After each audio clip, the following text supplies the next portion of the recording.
Thomas Sankara, capitaine de 35 ans, président de la Haute-Volta, il a pris le pouvoir par un coup d'État le 4 août 1983.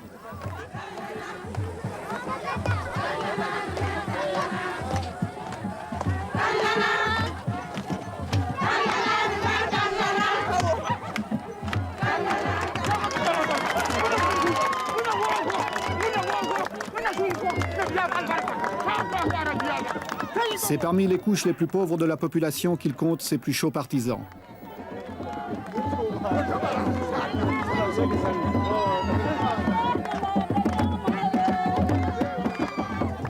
Malgré son jeune âge, son engagement politique n'est pas récent. En 1980, il est secrétaire d'État à l'information sous l'avant-dernier régime avant de démissionner. Puis, participant au coup d'État du dernier président, le commandant médecin Jean-Baptiste Ouédraogo, il devient Premier ministre, est arrêté, libéré et fait le coup d'État. Sitôt au pouvoir, il veut galvaniser les foules en utilisant un langage où le slogan incantatoire tente de faire passer les mots d'ordre. Chacun doit se convaincre que c'est un changement révolutionnaire.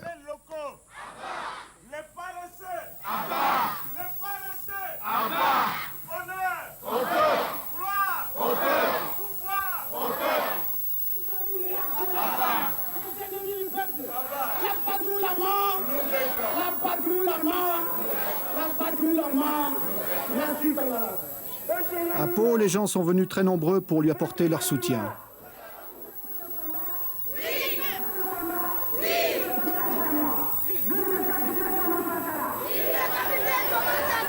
Camarades, il faut enterrer tous les ennemis du peuple.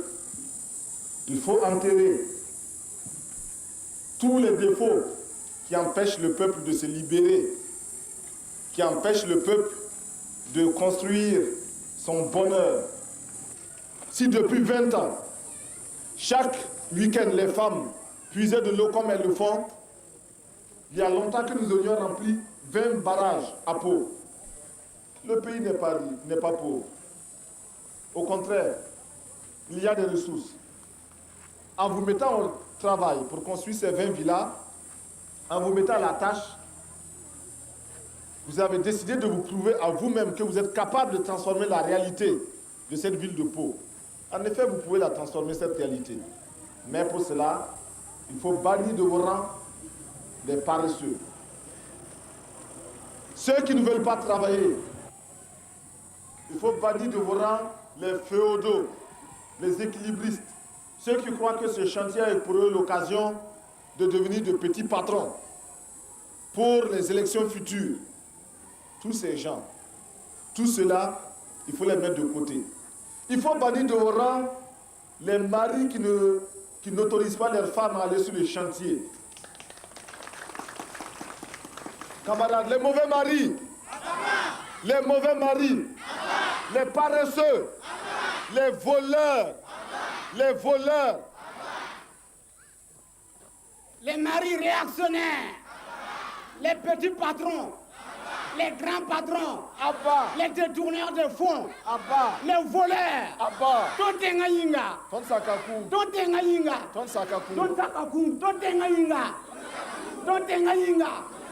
Vive la révolution! Vive le capitaine Thomas Sankara! On ne peut pas se développer sans mobilisation. Nous ne pouvons pas nous développer si le peuple lui-même ne prend pas son destin en main. C'est le peuple qui doit construire le pays. Ce n'est personne d'autre. C'est 20 villas aujourd'hui. Demain, ça sera 20 écoles, ça sera 20 dispensaires, ça sera 20 maternités. Et chaque année, ce sera comme ça. Camarades, l'impérialisme, le colonialisme, le néocolonialisme, le fantocisme, les voleurs, les paresseux, les détourneurs, les magouilleurs.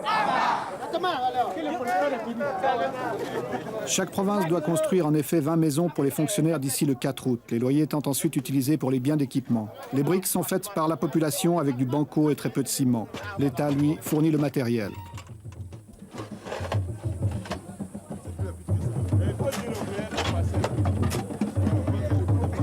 Moi, j'ai fait ça. Afin d'entretenir le moral de ceux qui travaillent, le capitaine Sankara multiplie les visites de ces chantiers en mettant chaque fois la main à la pâte.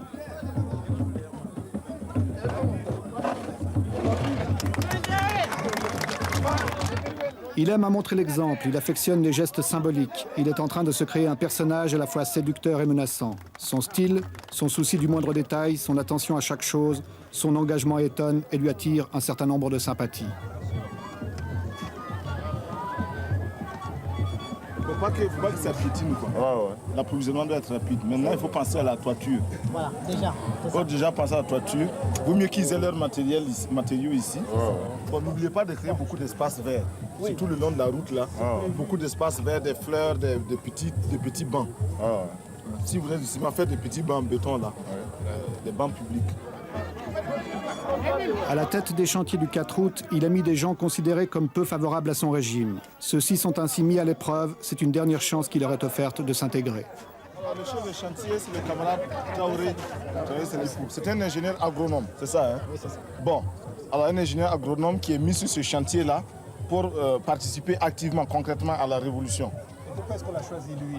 Mais comme la révolution n'exclut personne, mais donne à chacun la possibilité de se faire ou de se refaire, eh bien, lui est envoyé sur ce chantier-là. Mais voilà, il vit en parfaite harmonie avec le peuple militant de Pau, qui l'accepte, qui le suit et qui exécute ses mots d'ordre. Preuve qu'il intègre correctement la révolution et c'est effectivement un camarade.